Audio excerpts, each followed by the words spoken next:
Boa noite a todos.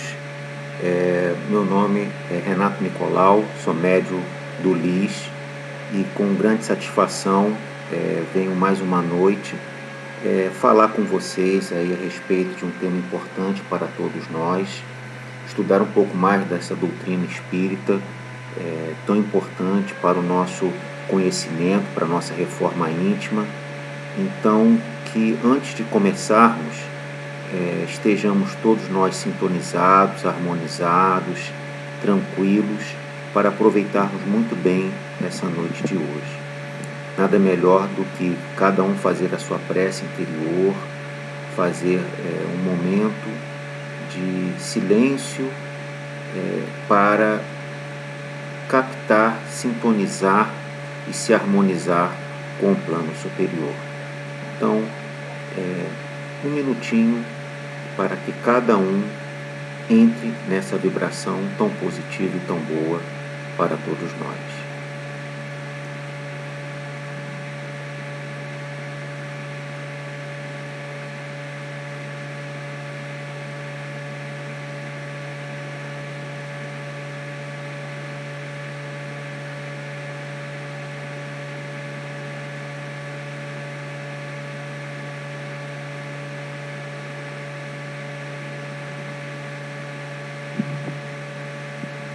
Graças a Deus.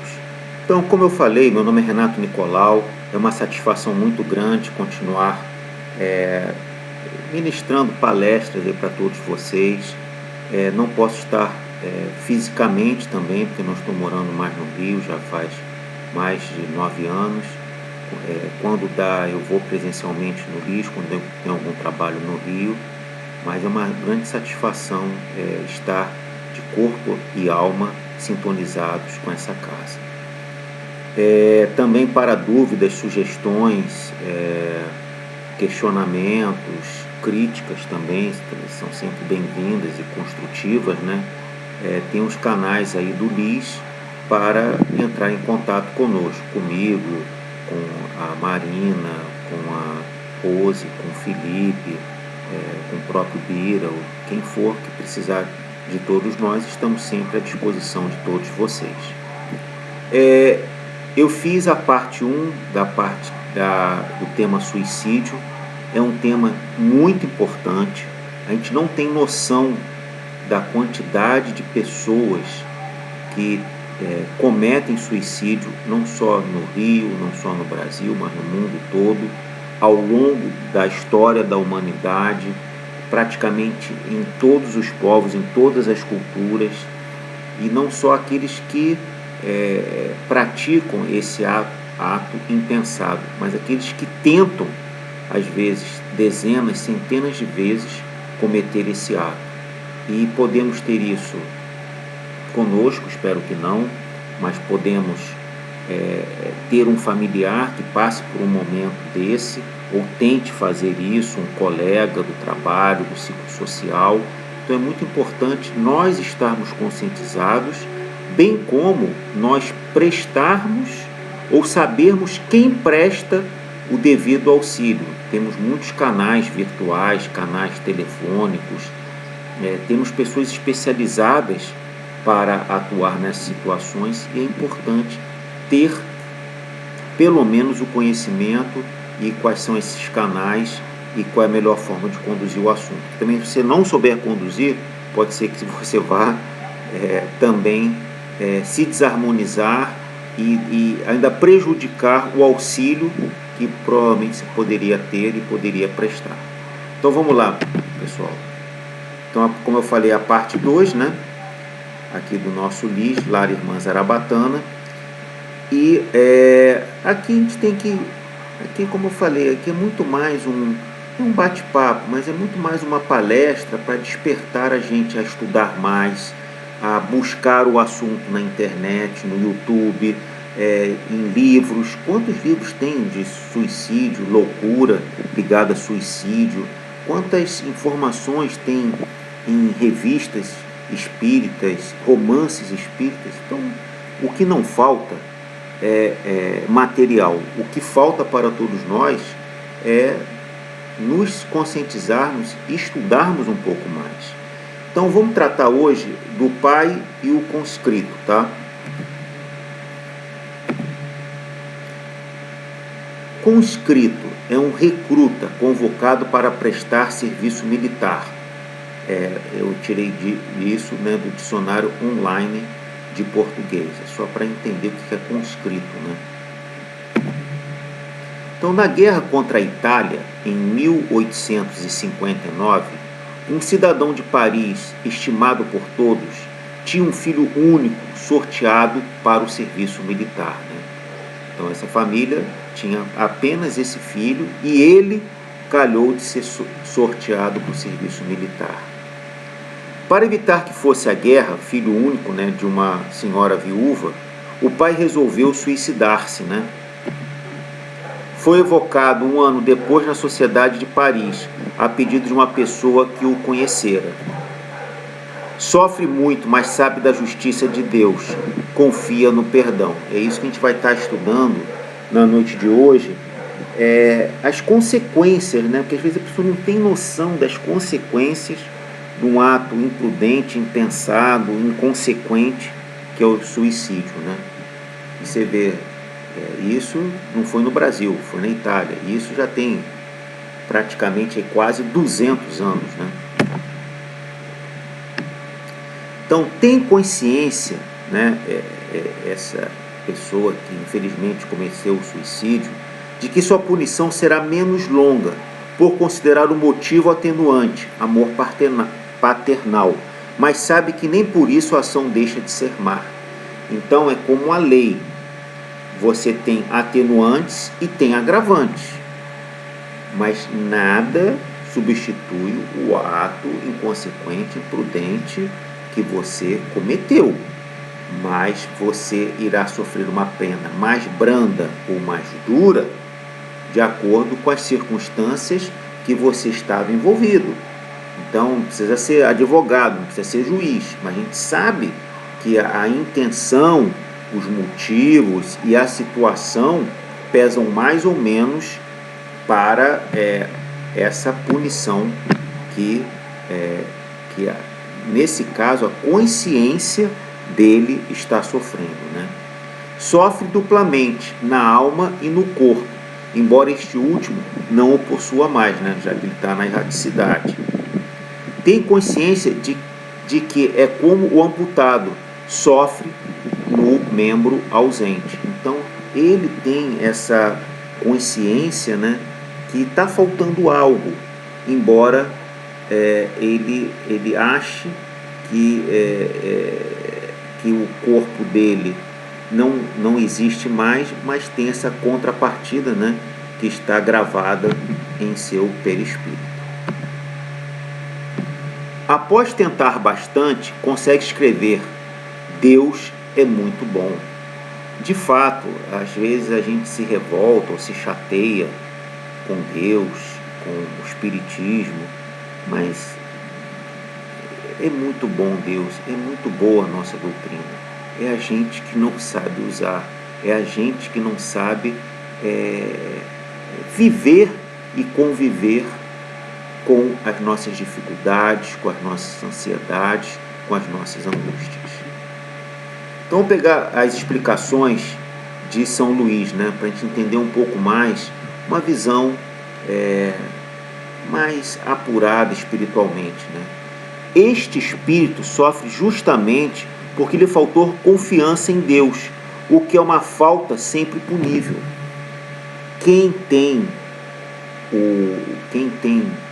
não é o destino, porque você tem um livre-arbítrio, mas quem tem o poder de decidir, de abreviar ou alongar a sua existência, não é você, é Deus, são as leis divinas. Então, quando você acha que o teu sofrimento é maior do que você pode suportar, você não está dando um voto de confiança, você não está confiando no planejamento espiritual e na assistência divina e espiritual que o plano superior programou e está te dando suporte. Ninguém carrega uma cruz maior do que possa carregar. Então, é isso que é importante cada um entender. A importância de resignação. Então, se você está passando por um problema, você tem que se resignar. Não é se acomodar, é se resignar. Mas você tem que tomar as ações quando são necessárias. Existe uma oração, né, atribuída ao Almirante Hart, que é muito importante para a gente refletir. Deus me ajude a me resignar quando eu tenho que me resignar. Deus me ajude a agir quando eu tenho que agir.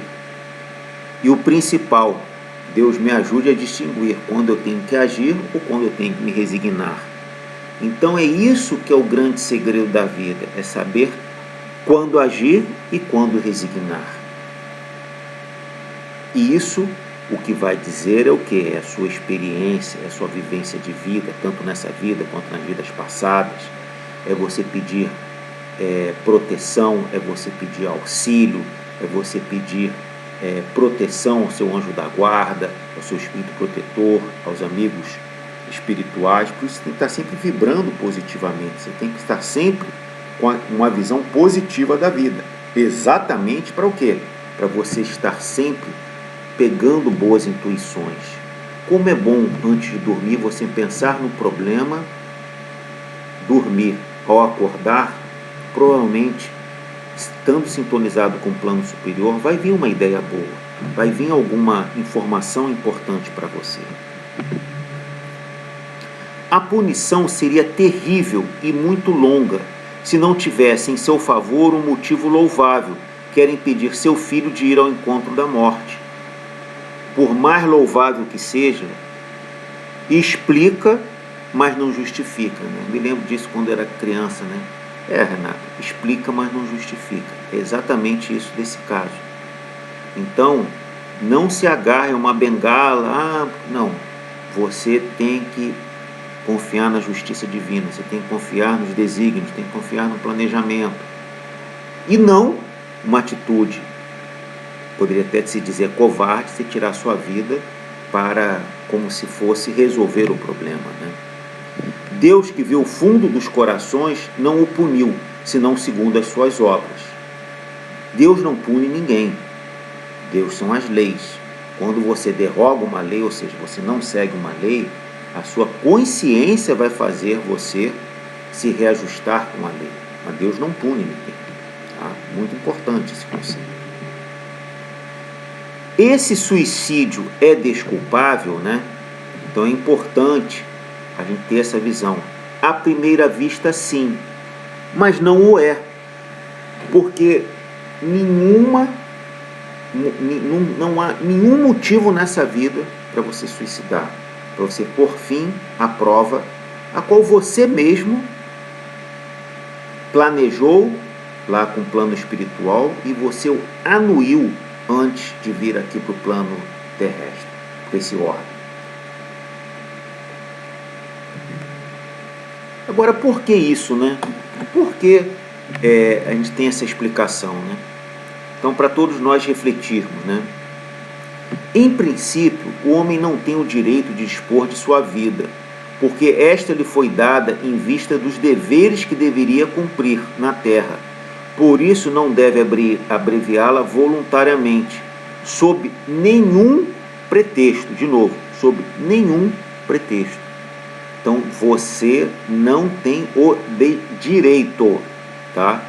Então, por isso que não é desculpável, porque você não pode cometer esse crime contra você mesmo.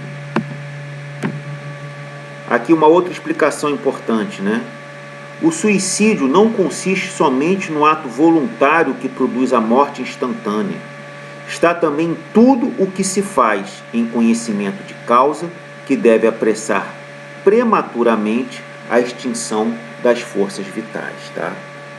Então, também é um outro texto para todos nós refletirmos, tá? Não é instantâneo.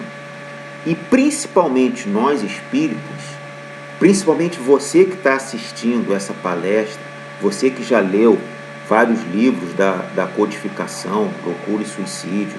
Você já leu o livro dos Espíritos, o livro dos Médiuns, que trata desse assunto em diversos parágrafos, em diversas questões.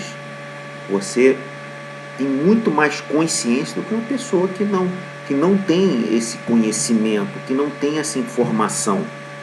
Então, você, a partir, pelo menos agora, você tem mais responsabilidade caso cometa esse ato impensado, imprudente, imaturo e inconsequente. Não se pode comparar ao suicídio o devotamento daquele que se expõe a uma morte iminente para salvar o seu semelhante. De novo, também não é justificativa você cometer esse ato para expor a uma morte iminente. Então também é muito importante, isso é de acordo com o Evangelho segundo o Espiritismo, capítulo 5. É outra obra da codificação que é importante estarmos lendo todos os dias. Mais do que isso, mais do que lendo, estudando, relendo, reestudando. Então vamos ver agora o Livro dos Espíritos, pergunta 949. Será desculpável o suicídio quando tenha por fim evitar que a vergonha caia sobre os filhos ou sobre a família? Isso é uma desculpa para se cometer o suicídio? O que assim procede não faz bem, mas como pensa que o faz, Deus lhe leva isso em conta, pois que é uma expiação que ele impõe a si mesmo. Tá? Então, não é desculpável, mas a lei divina leva isso em conta para atenuar. Tá? Para atenuar. Mas, de novo, você não pode cometer. Não deve cometer, embora você tenha o seu livre-arbítrio. Então, observação, né? No caso em questão, o pai tirou a própria vida, né? Não para evitar a vergonha para a família, mas acreditando protegê-la ao livrar o filho de uma morte na guerra, que ele acreditava certa. A intenção lhe atenua a falta, mas ele não deixa de cometer um erro, de cometer um crime contra a própria vida, tá? Isso de acordo com a pergunta 949, a gente estudando um pouco melhor e refletindo um pouco melhor isso, tá? Nada justifica. Vamos ver outro caso aqui de François Simon Louvet, puxador de cordas, né? Do Havre. Encarnado, era um pobre miserável que sofria fome e dado, né, a bebedeiras. Né? Tinha vergonha e muito desgosto de tudo. Né? Era uma pessoa realmente cabisbaixa, depressiva, né? Que realmente, a gente sabe, né, os problemas que as pessoas têm, e isso interfere no seu humor, interfere no seu estilo de vida, interfere no seu psique. Né? Cometeu suicídio aos 67 anos, atirando-se da Torre Francisco I, do Havre, em 22 de junho de 1857. É o dia do meu aniversário, né? Espero que não tenha sido eu numa encarnação passada, né? E é interessante, né? O dia do meu aniversário. Comunicação espontânea numa reunião espírita, em 12 de fevereiro de 1863, ou seja, praticamente 5 anos e meio, né, quase 6 anos, ele teve uma comunicação com uma reunião espírita. Né? Então, aí esse espírito comentava, 6 anos, né, fazia que este homem morrera e ele se via ainda cair da torre, despedaçando-se nas pedras. Aterrava o vácuo, horrorizando a perspectiva da queda, e isso há 6 anos, né? Então ele via essa cena sem sair da sua memória. Quanto tempo durará tal estado? Ele não sabe, e essa incerteza lhe aumentava as angústias. Isso não equivale ao inferno com as suas chamas, ou seja, ele sofria, e o pior sofrimento é você não ver o fim do túnel, é você não ver o chão né, do buraco que você se meteu. Quem está numa prisão, eu estou há 10 anos na prisão, se o cara sabe que vai sair com 10 anos e passa mais um dia, já está desesperado, porque ele já botou na sua cabeça que com 10 anos ele sairia. Então, é muito diferente uma pessoa que vai jogar numa prisão e não sabe que dia vai sair. Aí cada dia é um tormento, é um inferno, porque ele não sabe quando aquele inferno tem pelo menos um fim. Então é isso que passa numa mente do suicida que se atirou dessa torre, né? O vácuo, o espaço, despenho-me, caio, morro, acuda-me. Quis morrer e atirei-me. Meu Deus, que momento. Então você vê o arrependimento que ele passa e mesmo assim vai ali naquela angústia, naquele sofrimento que não parece ter fim. E para que tal desejo, quando o termo estava tão próximo, né? Então, 67 anos, há 200 anos atrás, as pessoas viviam 50 anos de média, acho que nem isso. 67 anos é como uma pessoa de 100 anos hoje, entendeu? Seus órgãos já não funcionam da mesma forma. Você sabe, principalmente nesse caso aí, que ele era uma pessoa depressiva e envolta à miséria, sim, deve ser quase sem nenhum acesso a boa comida, boa hospedagem, bom tratamento médico, também entregue a bebida.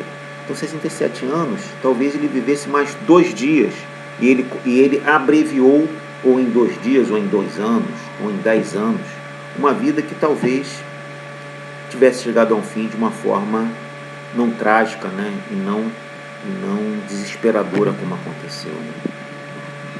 Orai para que eu não veja incessantemente esse vácuo debaixo de mim. Então essa angústia matava ele, entendeu? Essa angústia tirava esse tormento. Então é para a pessoa entender que a pessoa acha que vai se livrar de um problema e vai estar num problema muito maior ao desencarnar. Esse fim não vai cessar com o suicídio. Ao contrário, vai agravar. Às vezes as pessoas não têm essa devida noção, né? Então vamos ver as explicações do Guia do Médium, né? O que ele diz, o que ele está dizendo sobre essa parte. Foi um pobre infeliz que teve na terra a prova da miséria, mas vencido pelo desgosto, faltou-lhe coragem. Se lembra que a gente falou? Uma coisa é resignação, outra coisa é ação. Então, faltou nele, ao longo da vida, coragem, ação, determinação. Desceu aos últimos extremos do desespero, pondo termo à sua triste provação, né? A sua vida, né? Através do suicídio, né? Sua pobre alma não é adiantada, mas tem conhecimento bastante para desejar uma vida futura, uma reparação. É ótimo, porque ele já está com uma visão que realmente precisa dar andamento.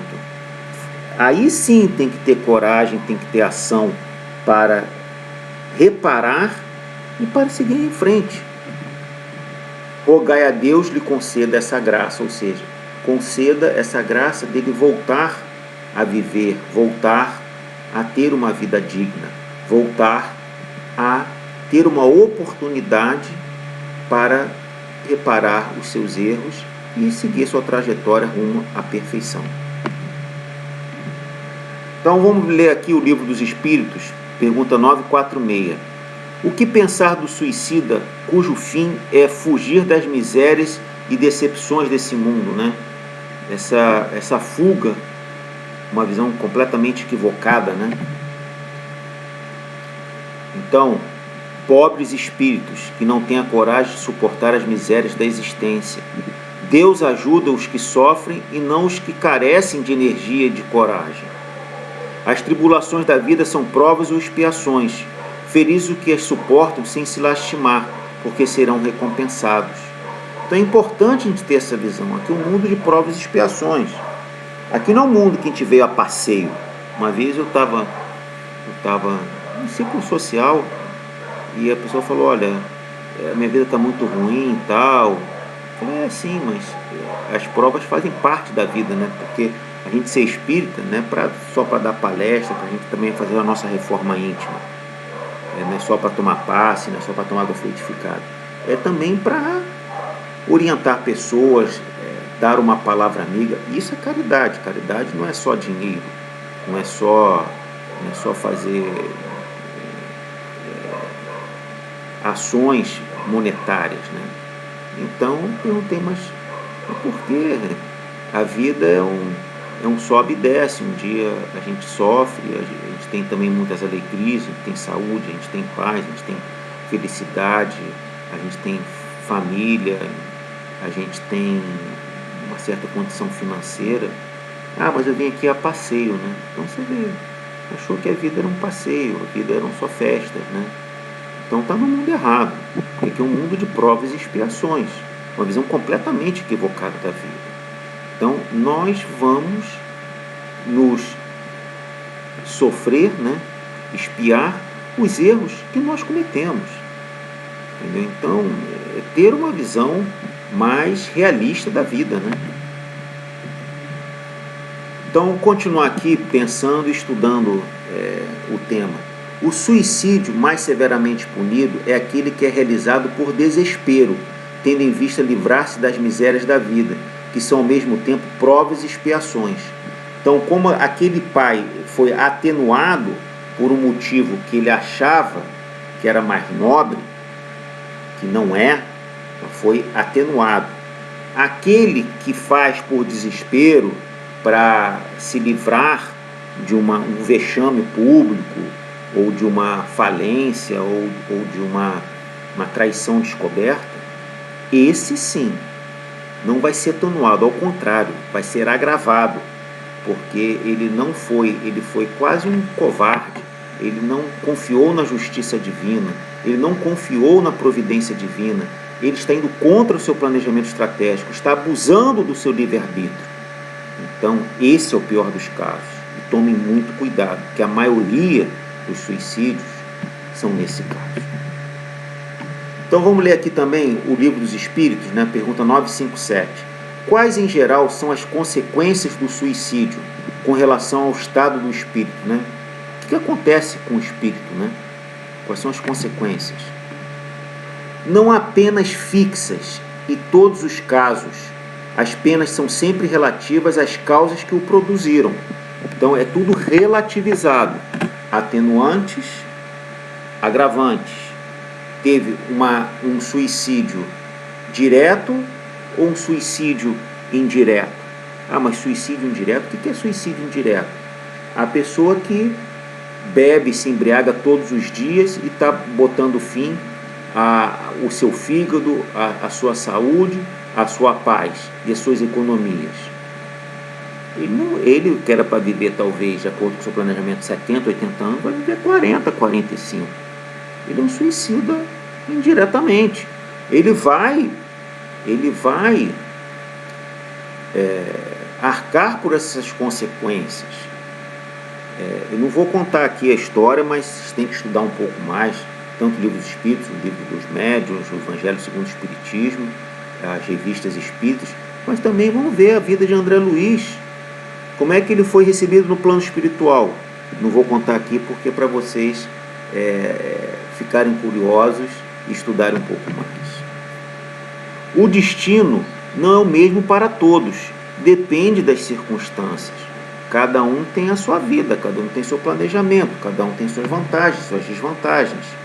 Alguns espiam a falta imediatamente, outros em novas existências, que será pior do que aquela cujo curso interromperam. Então, quando bater lá no plano espiritual o suicida, quando ele vier para cá, ele vai vir numa condição muito mais frágil, muito mais devedora, para expiar muito mais. E ao contrário, o mundo, hoje, o nosso orbe, que é de provas e expiações, está virando um mundo de regeneração. Pode ser que quando a gente queira voltar, a gente nem volte mais aqui para a Terra. A gente vai ter que expiar, vai ter que se reajustar em outros planetas. Então, como a gente falou, cada caso é um caso. Cada sentença é uma sentença. Cada julgamento é um julgamento. cada espírito sua história. Podem renascer com deficiência no órgão afetado pelo ato do suicídio, mas não é regra, e o resgate é para todos. Então, a gente tem aí a memória de um suicida. É muito importante quem é espírita entender um pouco mais esse clássico, né, da literatura, de Ivone Pereira, né? É um estudo para... mas a minha vida é muito boa, eu jamais pensei nisso. Tá bom, você pode ter um problema muito sério e pode pensar daqui a um mês, um ano, 10 anos. Tá bom, ótimo, se não, você nunca vai ter esse sentimento ou essa visão. Mas alguém da sua família, alguém da sua casa, alguém do seu trabalho, alguém da sua comunidade, que você possa ajudar. Então não pense que esse raio possa cair ou em você ou perto de você. Vamos ver 2 exemplos, tá? Jerônimo, personagem do livro Memórias de um Suicida, né? Ele foi ditado, né, pelo espírito Camilo Cândido Botelho. Matou-se com um tiro no ouvido porque sua empresa faliu, deixando esposa e filhos, né? É aquele caso que a gente falou, da vergonha, do desespero. Reencarnou em uma família rica, com o propósito de não formar família, montar uma instituição para crianças órfãs e ir à ruína financeira novamente, para ter que lutar com coragem. Seria um teste para ele. Então, esse foi o planejamento espiritual que foi dado para esse espírito. Então, Camilo é o personagem principal do livro referido. Tirou a vida com um tiro no ouvido por não suportar a cegueira. Tornou-se grande trabalhador no Vale dos Suicidas. Após 50 anos de trabalho e estudos na erraticidade, reencarnou para ficar cego aos 40 anos e desencarnar aos 60 anos. Ambos deram um tiro no ouvido, mas o resgate foi diferente. Então, cada um usa o seu livre-arbítrio e a sua vida como quiser, e vão ter as consequências que merecem, né? Então, não há uma previsão para o tempo que os suicidas ficam presos ao corpo, vendo sua decomposição, vagando nas regiões umbralinas, prisioneiros de obsessores, etc. Isso varia de espírito para espírito. É o tempo que levam para harmonizar sua mente, entender o apoio que está sendo dado a eles. Por que eu estou falando que o apoio que está sendo dado a eles? Se você tem alguém na família que suicidou, conhece alguém, reze por ele. Ponha na caixinha de radiação. Porque essa pessoa pode receber boas vibrações, pode receber auxílio de espíritos benevolentes, de falanges espirituais, para dar auxílio a essas pessoas. Então, é isso. É o tempo que ele vai tentar se harmonizar, tentar entender o que passa com aquilo, ele se arrepender, e todo esse trabalho espiritual que está aí por vir. Então, no Vale dos Suicidas, por exemplo, o grupo de trabalhadores é chamado de Legião dos Servos de Maria, pois o vale é chefiado pelo grande espírito de Maria de Nazaré. Você vê a importância de botar um espírito de escola como Maria de Nazaré para fazer esse trabalho. Há grupos de socorro para os espíritos que sofrem. E depois, como será a próxima encarnação? Então essa é a pergunta para a parte 3 que a gente vai ministrar a próxima palestra que eu vou dar. Então vocês vão ficar curiosos, vocês vão estudar um pouco mais isso. Espero que antes da próxima palestra, a parte 3, vocês leiam Memórias dos Suicidas, ou estudem um pouco mais o Evangelho segundo o Espiritismo, o Livro dos Médiuns, o Livro dos Espíritos, para que quando a gente olhar a parte 3, que eu vou fechar esse tema de suicídio, né, tão importante para todos nós, estejamos aí bem sintonizados e bem harmonizados. Meus amigos, foi ótimo a gente ter conversado hoje, ter feito essa palestra, despertado a importância desse tema para todos nós, e mais do que isso, estamos à disposição, todos nós, para ajudar a quem for. ou se não soubermos, ou se não pudermos, nós sabemos as pessoas que podem ajudar a cada um de vocês. Então, mais uma vez, agradeço a atenção de todos. Próximo mês estaremos juntos em mais uma palestra e desejo uma boa noite, mas ainda teremos passes ou virtuais ou presenciais, né? Tem aí 3 opções virtuais ótimas, né? Quem não puder ir no LIS. Temos também fluidificação da água, tantas coisas boas que o plano espiritual vem trazer para todos nós, principalmente através do Lar Irmã Zarabatana. Uma boa noite a todos e que fiquem com Deus.